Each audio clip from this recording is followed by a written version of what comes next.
RI menamakannya dengan Lebaran Yatim dan Disabilitas.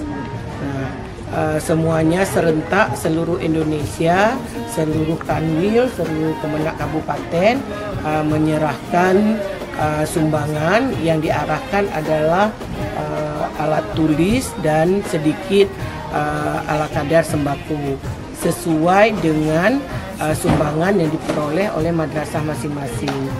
Jadi himbauannya adalah sumbangan dari para guru beserta staf. Berapa terkumpul itu diberikan untuk anak-anak di lingkungan sekolahnya masing-masing. Kalau KUA itu diarahkan memberi kepada masyarakat, minimal satu KUA itu memberikan untuk 5 orang. Kalau madrasah mengikuti berapa jumlah anak yang memang sudah ditentukan.